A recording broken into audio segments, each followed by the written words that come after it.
The modern concept of well-balanced health may be visualized as an equilateral triangle, a mental side, and a social side, each side of equal importance and each interrelated.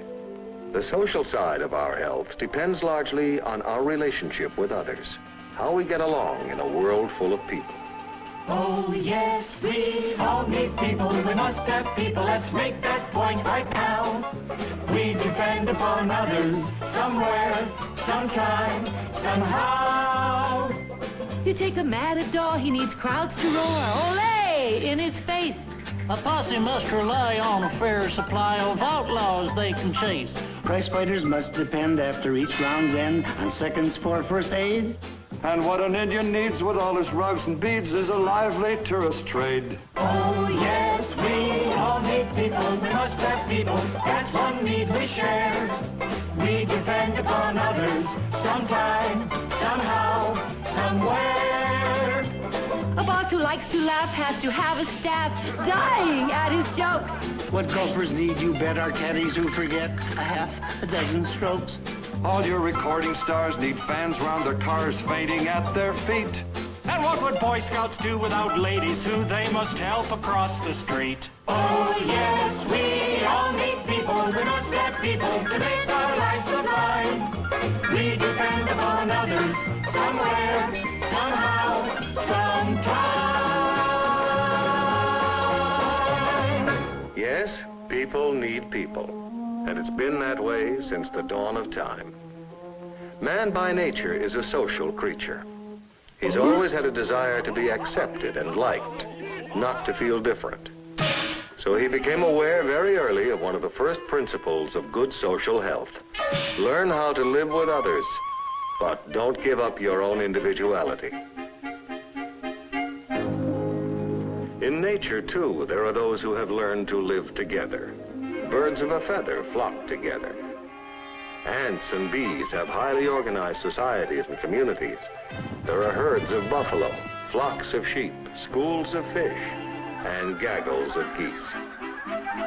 They all seem to have a natural instinct for company. Yet there are times, of course, when many animals have the need to be alone. The honeybee collects nectar and pollen and does it as an individual. Each beaver gathers his own building materials. And the caterpillar is alone as it develops into a butterfly. People at times also have the need to be alone. It could be for listening to good music, or to build models, or just to contemplate. This may lead us to periods of great inspiration. And who knows, we may even create a masterpiece. This kind of being alone is usually only temporary. And it isn't long before we feel the need to be with people again. But there are some individuals who try to permanently wall themselves off from society or withdraw into their shell. Well, this kind of behavior usually means that in our triangle of health, the social side is shorter than the other two. It's easy to see how this can put the whole health triangle out of balance. Achieving good social health doesn't just happen. We might say it begins the day we are born.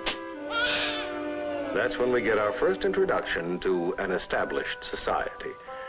It's only natural that we want to get off to a good start, so we join the group.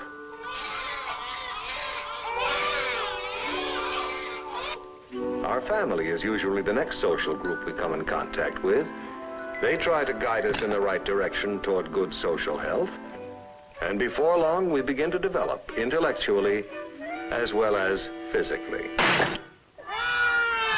So we might say that at this stage, it's the family group that teaches us the basic rule of live and let live. Next, we enter school and move into a larger social set. Experiences gained here contribute greatly to our attitude toward society, and at the same time, help to develop the many sides of our own personality. Sometimes this means making personal and social adjustments to satisfy others.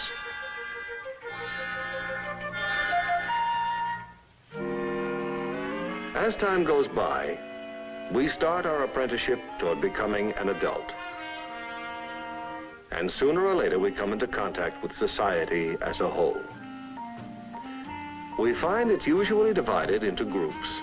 Each group has its own special customs and requirements that set it apart from others. Now, here's a group who believe that unusual clothes are the best way to gain social recognition. Perhaps they wear tight pants or baggy pants.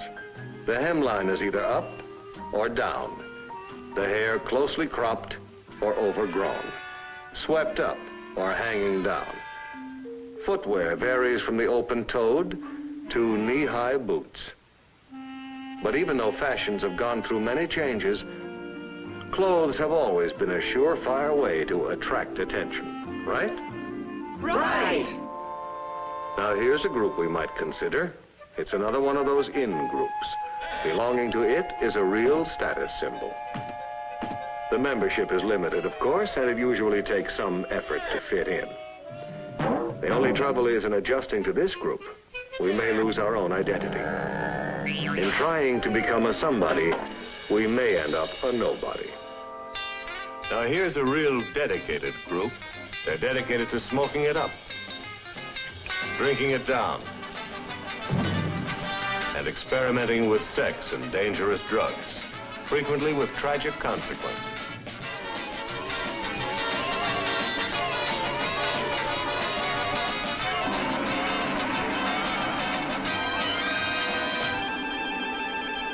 Sometimes this group breaks the law.